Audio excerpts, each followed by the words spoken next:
gig is a really popular one where there are no seats left. Well, Margaret, you were very popular. And wouldn't she love to be standing here today in this beautiful hotel, seeing all her family and friends, with the lovely flowers on the table. And today is exactly what she wanted. It's to be a celebration. She loved music. We've been hearing music, and there's one of the things the family are going to miss the most, but there's even going to be a sing-along later. So today really is, somebody's very excited. We'll never guess who's taking part in the sing-along. So today is a celebration. I spoke earlier, but honestly, in the short time I met Margaret, I could tell how incredibly special and wonderful she was. I'm going to start this part of the celebration by asking Phil to come forward for a eulogy, but before he does, at the very end, I do have a microphone, and I would love it if any of you wanted to share any of your own memories or stories of this amazing lady.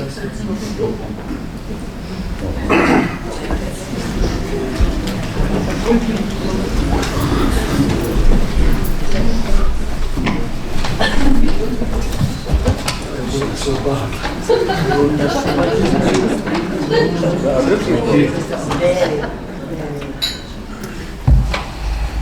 Good afternoon and welcome.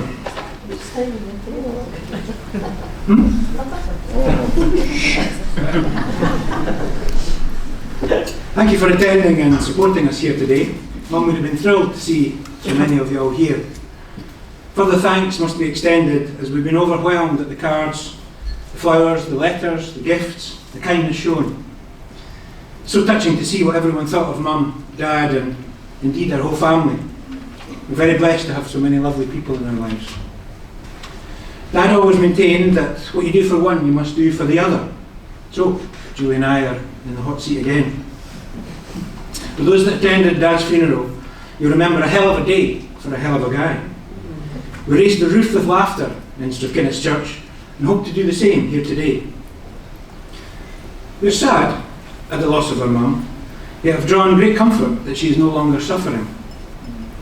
Our intention is not for today to be a sad day, but very much a celebration of her life, and to be a very happy and relaxed affair.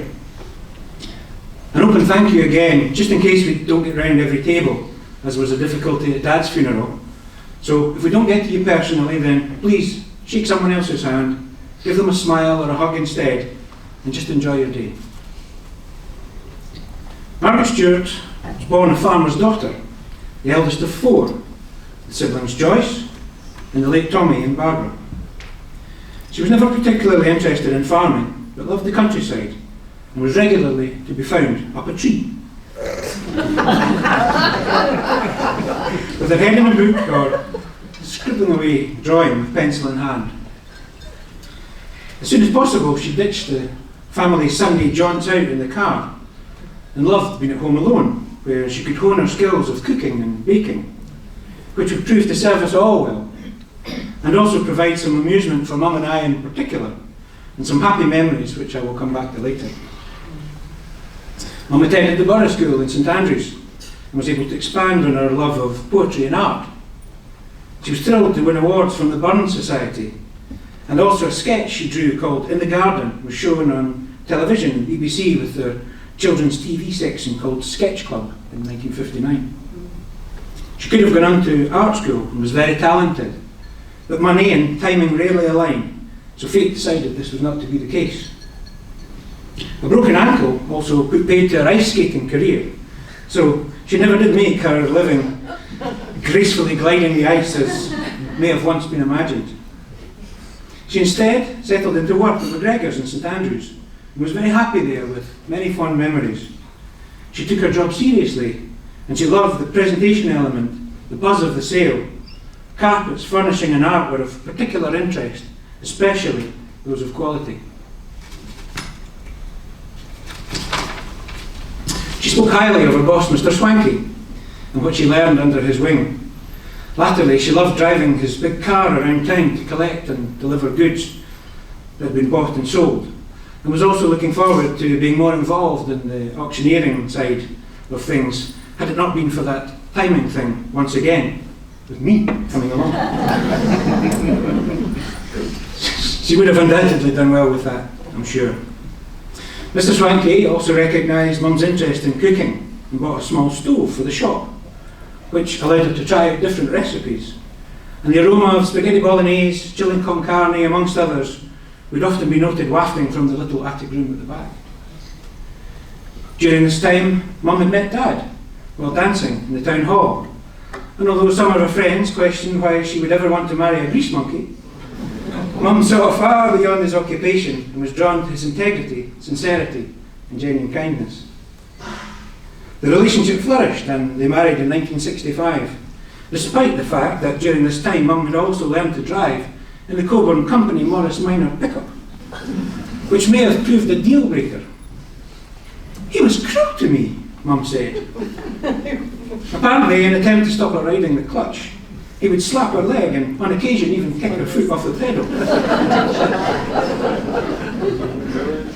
She also described learning the three-point turn on the narrow road out the West Sands as simply hellish. And Dad, in his own words, said, "Learning your intended, or indeed any family member, to drive was at best a bloody bad idea and something far better left to the professionals."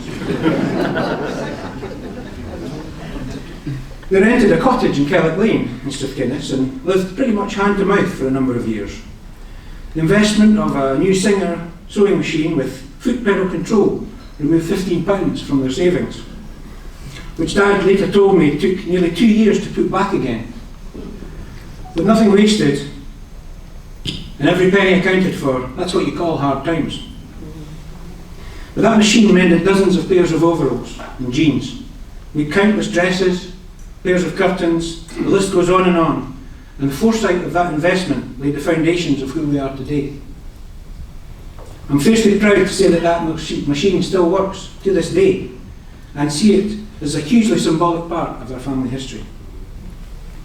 Living a simple life and buying only what you need rather than what you fancy, and saving for a quality item that more than does the job, has for us been key and indeed profound.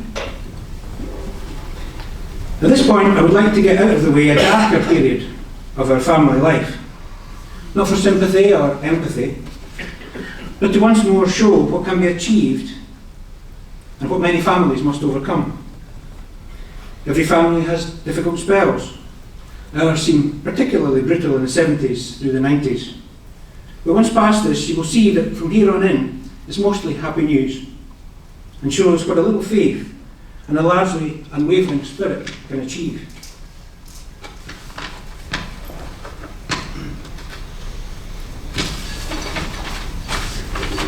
I was just 1 year old when Grandad Stewart passed away. Granny had to leave the farm, but fortunately a life insurance policy saved the day and housed her and remaining family in town. Julie came along in '73, but the joy of her arrival was somewhat marred by a rather nasty form of postnatal depression. With Grandad Cockburn not so able, Dad was struggling to keep the business going. I was forced to grow up rather quickly, and with Mum's driving licence revoked, I remember numerous occasions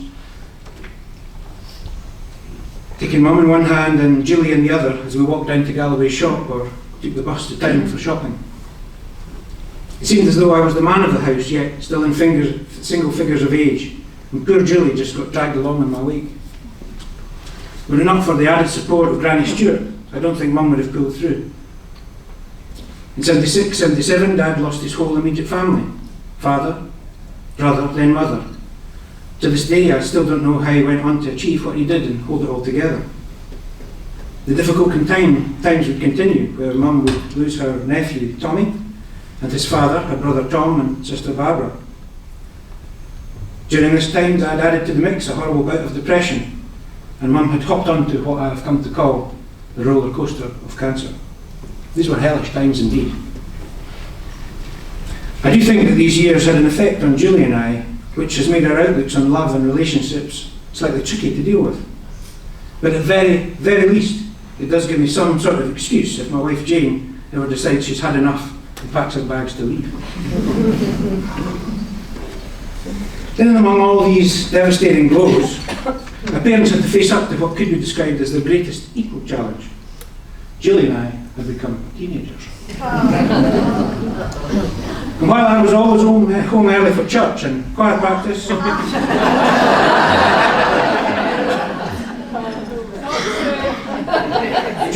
Julie was often out till late, and an obvious source of concern.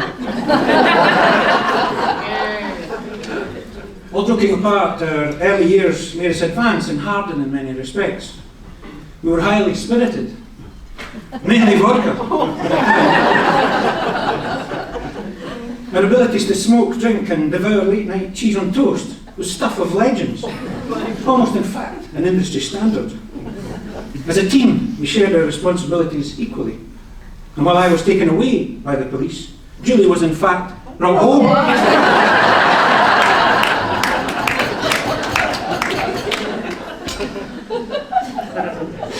Much to Dad's despair, on that particular evening, he demonstrated to Mum he could page hop an entire Dundee Courier without reading a single word. He was absolutely fuming. Mum's glass was always at least half full, if not brimming over. She always seemed to manage to be positive, and this is what she'll be remembered for, and what I will try to focus on from this point. She liked to keep trim and fit. She enjoyed playing squash, badminton, tennis and cycling. She could fairly scoot along in the car and was caught speeding several times. On one occasion, the policeman asked why she was speeding. She said, "I have to get back to make out lunch."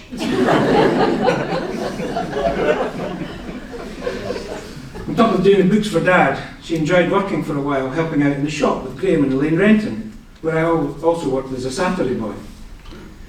This was another chance for her to be near the beautiful quality rugs and furnishing, and she really enjoyed being paid actual money for her time once more.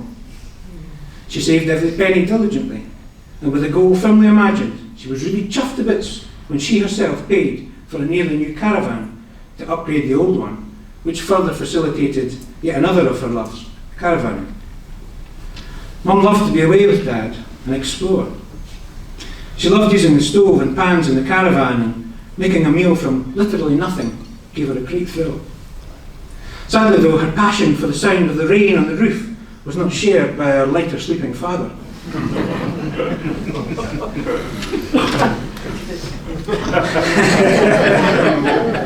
For sure. Mum and Dad were great dancers and loved going to dinner dances. They also enjoyed taking ballroom dancing lessons. Stark contrast to Jane and I, who would barely speak on our drive home after we'd been at beginner's class. Apparently my feet were always in the wrong place, so any missteps were all my own doing, and clearly nothing to do with Jane.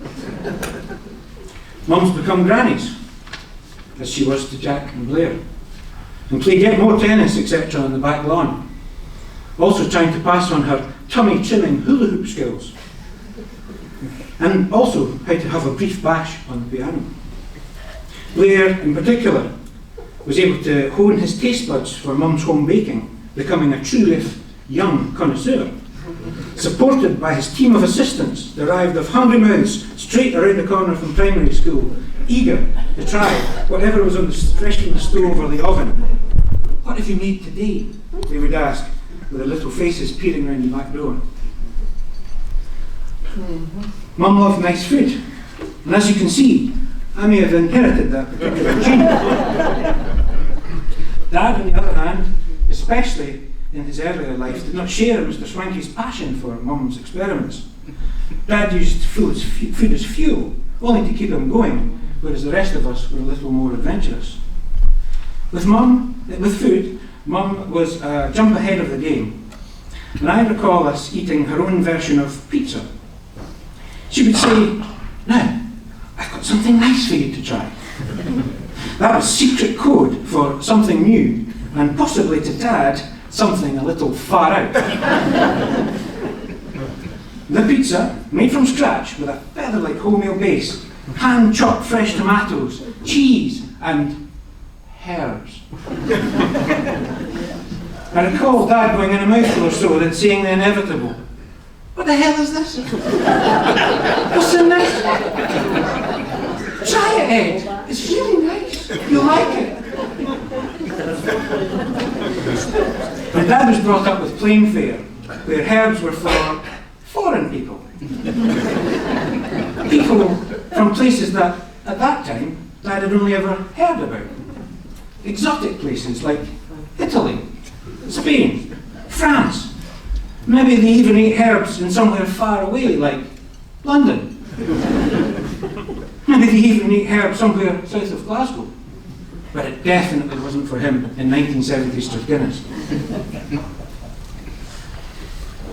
He was brought up having an uncle that went on to be an award-winning family butcher, where quality was key. And if you were lucky enough to be able to afford meat, then every bite should be savoured. The very thought of Mum going to Murray Mitchell and buying some quality, locally produced steak mince, then adding herbs to it, was nothing short of reckless.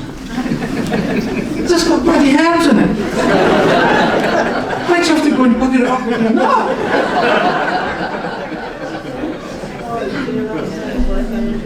Now, while his disdain at starters and main courses was often obvious, the same could not be said for baking or desserts. We enjoyed homemade everything. Cakes, flans, gâteaux, jams, jellies, souffle, tablets, tarts, toffee, you name it, Mum could make it. And despite our leg pulling towards Dad as to where gelatine actually came from, he was still quite willing to try anything in the dessert department, or off the sweet trolley, as it were. While holidaying in Devon in the 80s, they stumbled over banoffee pie, with lashings of thick Devon cream. Now to find that any wife of his could produce this in Strathkinnis soon put paid to any doubts he may have had that the marriage should continue. In the same time frame, he did briefly question carrot cake. Carrot cake. Carrots. In a cake. Well, I've heard it all now. Good God. But one dessert forkful in, and the plate was assured to be left clean. As our battles continued, Mum was a tower of strength and ever so brave. Being a war baby, it often meant that you just had to get on with it. And any morning that she woke, if she was being sick with the chemo, her hair was falling out or her toenails coming off, well, you just had to do whatever you could to push on through until you found out what tomorrow might bring. Then deal with that, which might be worse, but of course, as far as Mum was concerned, would hopefully be better. The thought of actually giving up was never in her psyche, and aligned perfectly with the Cockburn family outlook of not concerning yourself with how many times you get knocked down, but more to concentrate on how many times you get back up. And while Dad and I might have paused for a quick moment first, Mum and Julie just damn well got on with it. With her cancer treatment spanning more than 3 decades, Mum was one of, if not the longest remaining survivor on the books. She was eternally grateful for the care that she's received from the Scottish Health Service, be it St Andrew's Hospital, the specialist services and all the staff in Nine Wells, and of course latterly the care teams that visited the house, in addition to all who facilitated and coordinated in the background, all of whom we see as angels on earth. Some really did go above and beyond. A few are even here today, and we will simply never repay that debt of gratitude. Thank you. Mum was ever so proud of Julie when she cut her hair off to raise funds for Ward 34. She also donated considerable sums of money at different times, as was in her mind a humble gesture to assist others going through trouble, as it's often referred. Her heart was further lifted when during the pandemic, when terribly ill, hooked up to a machine in Nine Wells, she glanced over and saw a plaque with kindly donated by, and her name was on it. Hold it, that's me.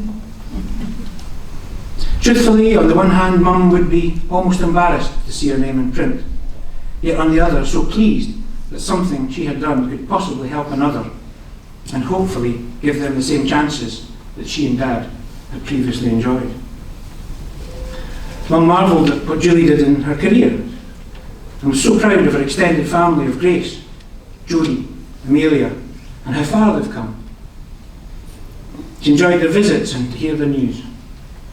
She also enjoyed visits from Jane and I with great-grandchildren Alfie and Amber, and the focus of hanging on in there long enough to at least hold latest great-grandchild Oliver, was another milestone met and fully conquered against all odds. She noticed with interest the progression of careers and lives of Jack, Kelly, Blair and Hannah. Mum was so grateful for her good friends, real friends, people you could count on and trust, some of which spanned literally her lifetime, others who arrived later. But all were equally appreciated, especially in the latter weeks and days when she could not speak and needed a whiteboard to communicate.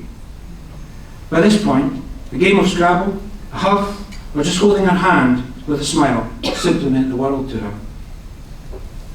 Family play a huge part at this time, and although we were always around, as the hourglass ran out, every meeting became more and more special.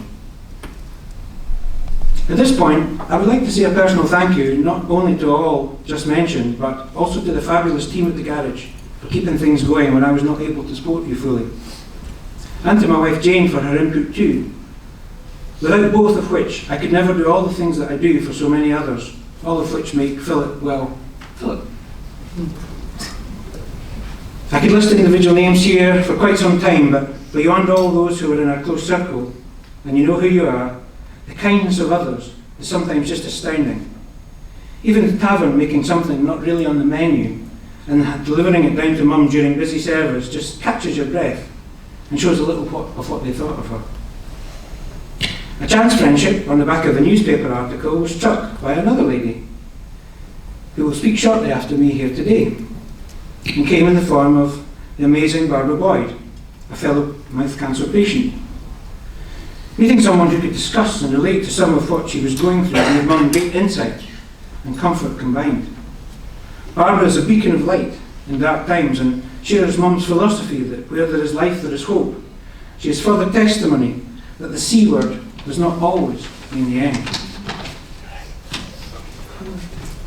She has spoken to thousands of people up and down the country and gives hope and guidance to many. She is also a huge drive behind the charity Let's Talk About Mouth Cancer, and I hope that with a little help from you all here today, we can help support them even further. But the one person who really needs recognition here is Julie. But for a few short hours on the final day, and with the help of the care team, Julie made Herculean efforts to keep Mum out of hospital and hospice care. Sure, everyone would do that for a family member, especially during illness, but what she did in the last few months was truly on another level.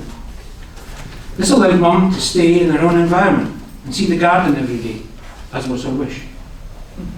It allowed Sister Joyce, other family members from Ayrshire to as far as Australia, friends and visitors from the village, or indeed one from Cornwall, another couple from Orkney, to come and go at free will, which was just what the doctor ordered. Julie did not rest until each detail had been meticulously planned and executed. And just like Mum, she never complained once, even when travelling back twice daily from Abernethy, being on the go from dawn till dusk. And I truly mean that, from dawn till dusk. From the first dog walk to sorting and collecting prescriptions, making a meal, working in the garden, racing back to make the girls tea, back for an evening visit to tuck Mum in, and then back to run her own home before shower and bed. This was no normal effort for your Mum, and is at very least noteworthy and realistically an example to us all. Her car engine was surely never cold.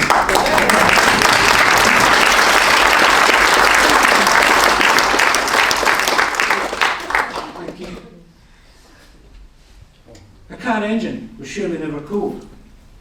And talking of heat, her mobile phone must have had what Dad would have affectionately described as a bloody good burner.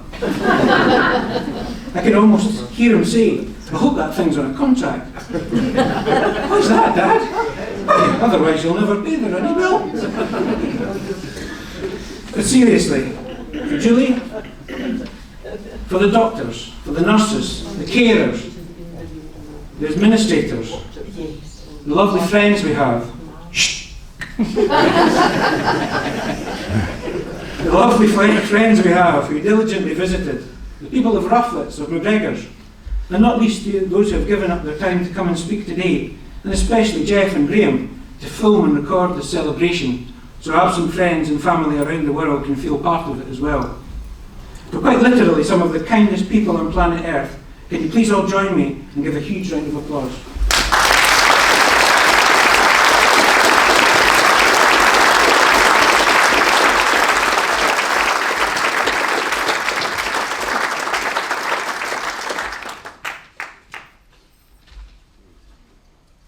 As I draw to a close, I'd like to reflect. Marriage wasn't all happiness or a bed of roses for Mum and Dad. In fact, in life it really is for most. But just like the business and the garden, they worked hard at it as a team, and the results speak for themselves. While I think it would be nice for everyone to say they're proud of their parents, I respect the fact that, in reality, that's not always possible for all to do. But what I can say is that Julie and I are, without question, 100% proud of who our parents were. Against all odds, they got it right. And they installed something deep within us. Something that allows us to do far more than our day jobs require. Something that allows us to touch others and be able to read and know when something extra is needed without having to be asked. The way we work and live allows us to help some less fortunate in other ways too. But that is, of course, kept mostly under the radar, just the way we like it. Many a time, Dad and I have individually come home at night and said, that's it, had enough. Yet after a night's sleep, we've put on the overalls and just gone and done it all again the next day. Mum with her cancer, and we've all had issues with depression, a dreadful misunderstood illness.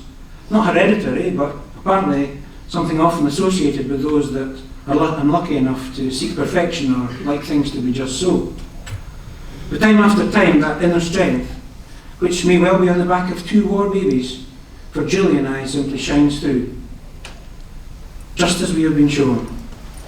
Added to the honesty, integrity, it does appear to be a winning combination.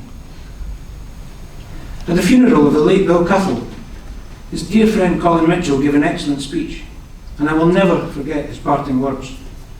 Where after a grueling time of Bill bravely battling cancer, Colin encouraged us all to be more like Bill and meet adversity head on.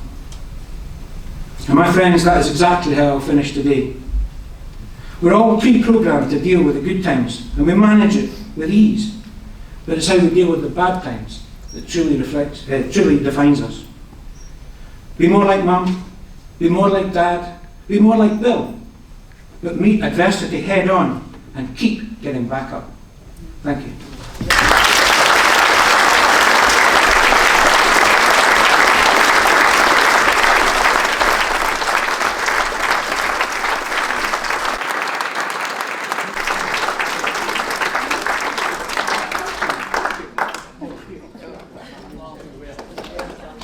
Now, can we ask Barbara? Is Barbara next? Barbara's next.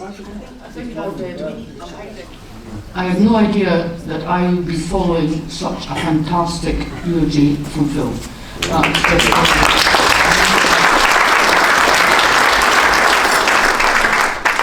Secondly, and this was supposed to be first, it's such an honour and a privilege to be asked by the family to say a few things today. My first contact with Margaret was through an article in the Courier in which I spoke about my experience with mouth cancer and the work I do with the charity Let's Talk About Mouth Cancer. A few phone conversations later and then we met. What a day. Oh, a truly lovely, amazing lady. I found it an absolute privilege and almost humbling, but fantastic. I also met Julie, a truly lovely, amazing daughter. What a pair. You're unbelievable. Margaret faced what she knew was in front of her with courage, positivity, and stoicism by the barrelload, as you all know. We compared notes, especially issues about speaking and eating. Words like think, concentrate, control, too hot, gone cold, too crispy, mush, exhausted. Who would have thought that these words could be associated with one mouthful of food? However, we understood exactly what that was like, the way nobody else did. Then we discovered a miracle. Orange chocolate mini melts. Place in your mouth, just let them melt. No effort required. We sat in silence for a few moments with a silly grin on our face, thinking, wow. The visits with Margaret were not all doom and gloom. We forged a special connection. We shared stories about family and happy times. We even sang everything from Perry Como, Andy Williams, the Beatles, and of course the Carpenters. We spoke about our party piece, what was that at family gatherings through the years. Margaret asked what mine was, the road and the miles. She asked me to sing it, which I did very badly as always, and we laughed. Margaret then said that her party piece was the Laird of Cockburn. We're getting the reaction already. She no longer was able to sing, but she recited it.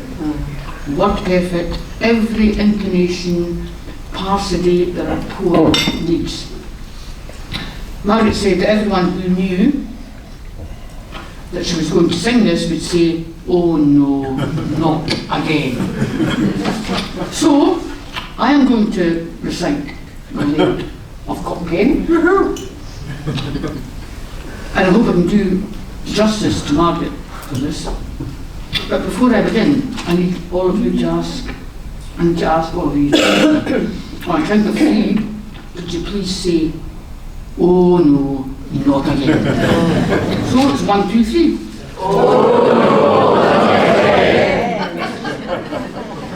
well, the Laird of Cockburn is proud and he's great, and his mind is taken up with affairs of the state.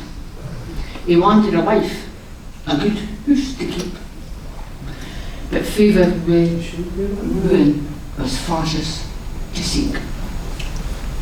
Down by the lakeside a lady did dwell. At his table he thought she might be well. Recluse's out doctor at Clavers and Lee, a penniless lass, but with a dead pedigree. His wig was all pointed, looked brand new. His waistcoat was white, his coat it was blue. He put on a ring, a sword, and cocked hat. Now who could refuse a Laird like that? He took the grey mare, he rode Canary, and rapped at the necks of Clavers and Lee. Go tell Mrs. Jean she's got to come then, because she's wanted to speak to the Lord of Cockburn. Mrs. Jean, she was marking the elder for right. And what brings a Laird at sucker like pine? She put off her apron and put on her silk gown. She matched her red ribbons and away she went down. And when she came then, the Laird, he bowed, feel low. And what was his errand? He soon let her know. Amazed was the Laird when the lady said, no. And with a laugh, curtsied, she turned the wall. Dumbfounded was he, and he sighed did he. He mounted his mare, he rode Canary, and often he stopped as he rode through the glen. She's daft to refuse the Laird of Cockburn.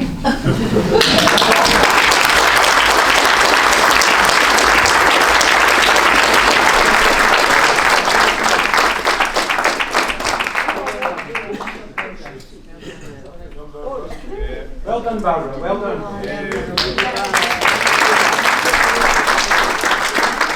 That was absolutely fantastic. It was fantastic. Your new party piece, Margaret. I mentioned earlier about there's a microphone if anybody wants to speak or share memories, and you're very welcome to do so. But can I also say there is a book for you to write down your own memories and stories. It would mean the world to the family. You just to take a bit of time writing down what are your memories or how you remember Margaret afterwards? I think it's outside, but we'll make sure it's around. Maybe bring it in. Well, we could maybe bring it in. Well, we'll bring it to you. And now I'm going to ask Julie to come forward.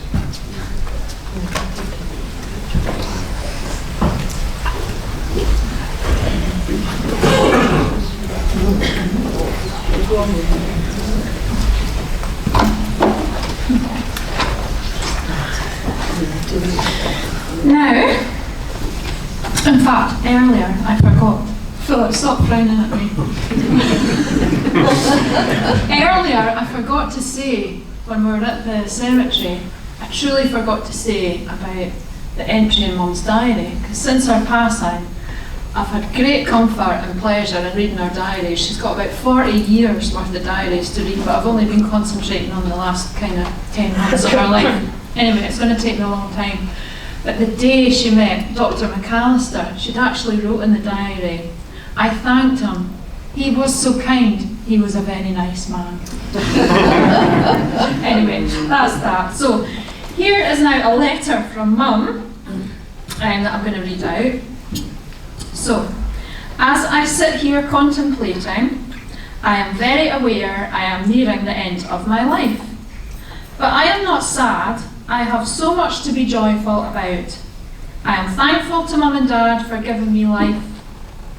I thank Ed for providing a loving home and security. My wonderful family surround me. The proximity to Philip and Jane have been a godsend.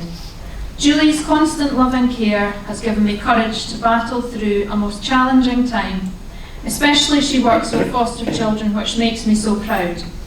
I also say thanks to all my friends and family who have visited me throughout, not to mention the games of Scrabble.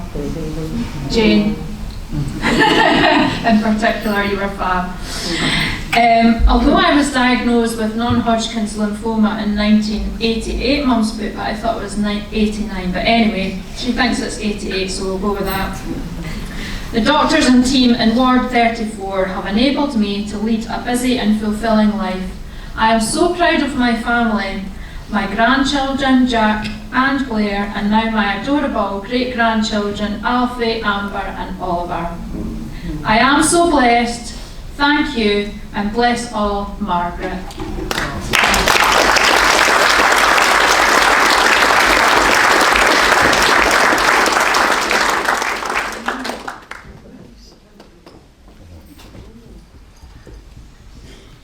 How fortunate are the family that she wrote that letter.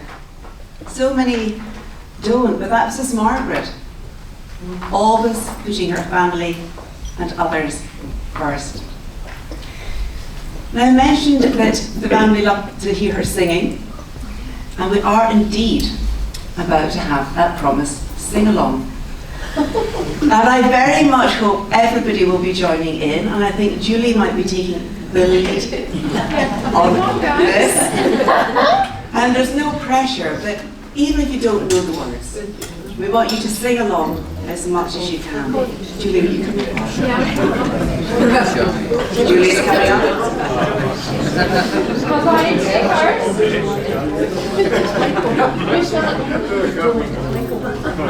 It's not Michael Bublé, no Sandra.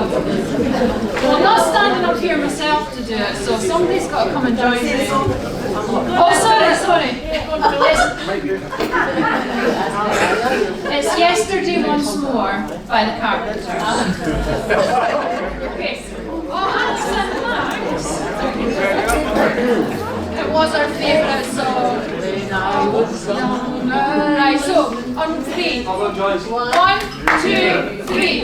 When I was young, I listened to the radio, waiting for my favourite songs. When they played, I'd sing along. It made me smile. Such happy times and not so long ago. How I wondered where they'd gone. But they're back again, just like a long lost friend. All the songs I love so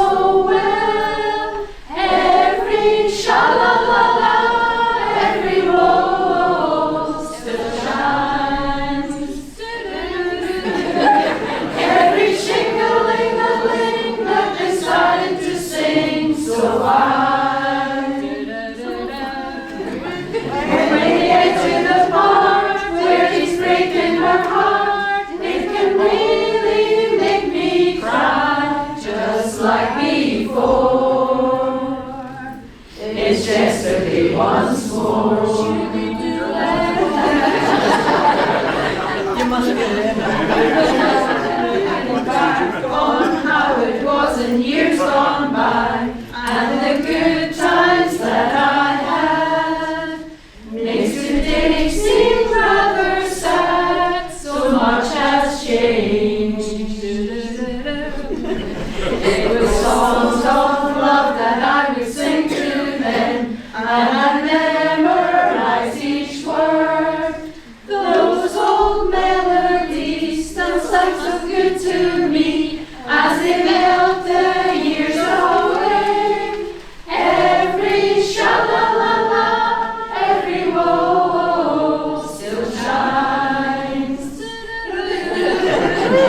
Every shing-a-ling-a-ling that they started to sing so fine. All my best memories come back clearly to me. Some can even make me cry, just like before. It's yesterday once more. Every sha-la-la-la, every woe still shines. Every shing-a-ling-a-ling that they started to sing so fine. Every sha-la-la-la, every woe still shines. Every shing-a-ling-a-ling that they started to sing so fine. That's it.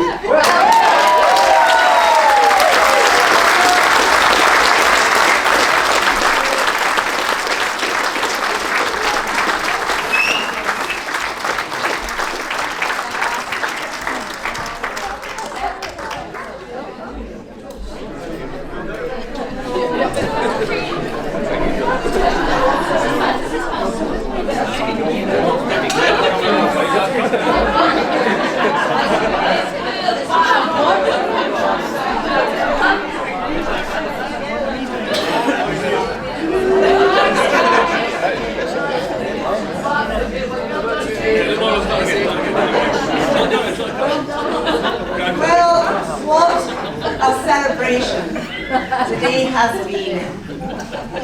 And she would be beyond bursting with pride, especially to Bill and Julie. A huge round of applause to them.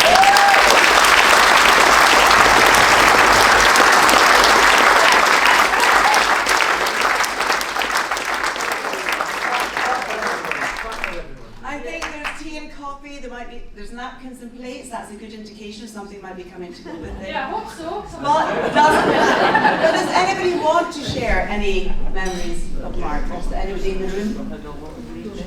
It's quite daunting, isn't it? It's like, do you have a question after an interview?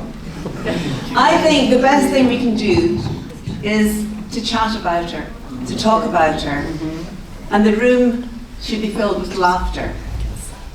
Because we're going to do exactly what she wanted today. Thank you so much, each and every one of you, on behalf of the family, of wearing your bright colours and being part of the celebration of that truly amazing, wonderful Margaret's life.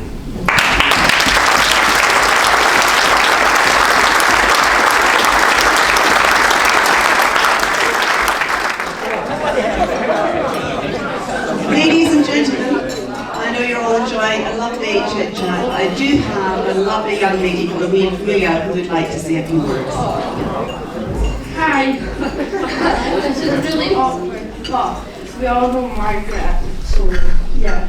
I just want to say she's like one of the bravest people that I know, and it kind of reminds me of Julie in a way, because Julie's like really brave and that, but I've also got some funny memories of Margaret. I might not know her as much as a lot of you do, but we've got some good memories. I remember when we got a table for a garden, that was really funny. And Julie dragged me along to set it up. So, but also that, like, I also like speaking to Margaret, she also liked photography and art. So I got along with her, who this is really awesome. You're doing very well.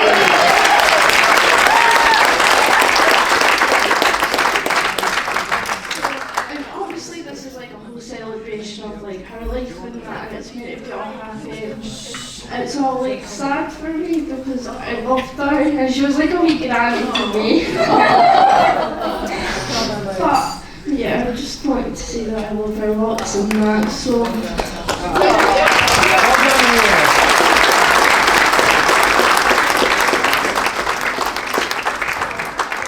And she would be so proud of hearing these words. And I think today we're allowed to be happy and sad at the same time. Thank you, Million.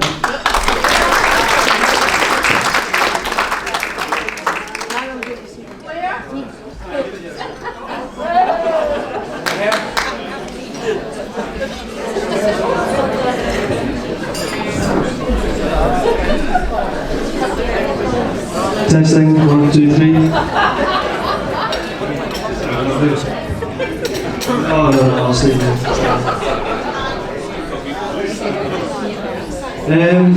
I think really when we think about grands in general, we think of them like as a second mum, and that's exactly what gran was to me. Obviously looking after me every single day after school and stuff like that. I spent a lot of my life with her. So yeah, it was pretty rubbish. Seeing her the way she was towards the end. But yeah, a lot of happy memories were had playing tennis and badminton. And you never think a middle-aged, well, a 65-year-old woman would still be playing drop shots and beating me at badminton, but yeah, she was still doing that, so fair play to her. She was probably one of the most positive women I've ever met in my entire life. It's been spoken of before. You know, no matter what challenge she had against her, she would just put on a happy face and just get on with it, which I think is amazing, really. But there's one memory that I'll never ever forget. And coming back to her diary, it's in diary in bold. And that was the day I got my first tattoo.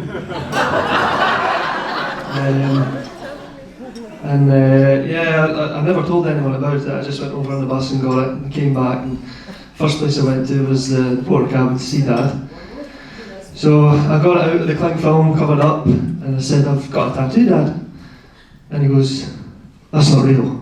I says, "No, it is." He says, "That's not real." I says, "I'm telling you, it's real." Right. So he drops his keys, closes the door, he says, "Come with me right now." So he went straight across the road, storming in front of me. He must have been about 10 metres in front of me. And opened the door, and Gran opens the door. "Oh, Philip, it's lovely to see you." Just the usual. Dad's like, "Wait till you see what he's done." So they go to the living room, Grandad, he's sitting in the chair. And Dad walks in and goes, "Right, show him. So I got it out of Gran, she's just like, "Oh, Blair." She bursts into tears and she bursts into tears. Grandad's in stitches pissing himself because she's in tears.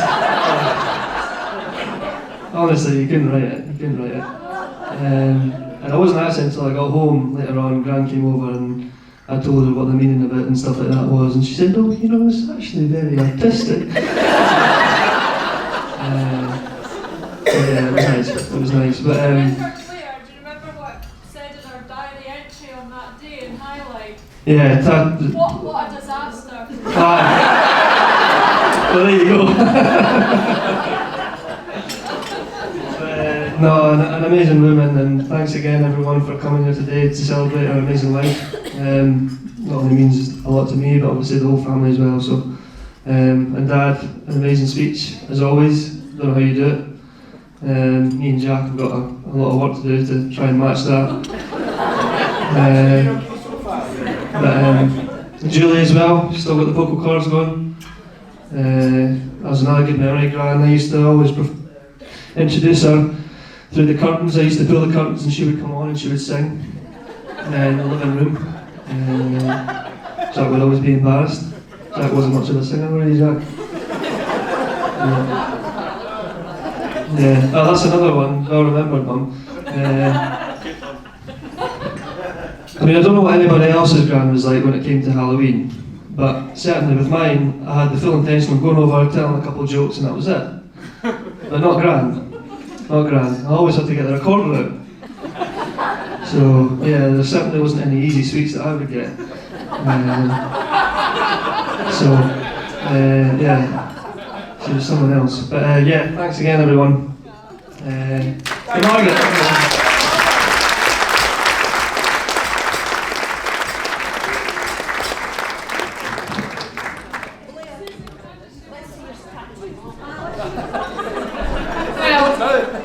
It's maybe not one more thing, but on the point of diaries, I've just been getting so much. Oh, did I say that already? No, I didn't. You mentioned the diary. Oh yeah. So no, I was going to say though that everybody is featured in our diaries. You know, the visits, the phone calls, the letters that she received. And in our diary, it's all so positive. It's just lovely to read. There's not a negative part in our diary at all. And everybody that's, well, a lot of people that are sitting here are featured in our diaries, and it's just lovely to read. So yeah, I just wanted to add that.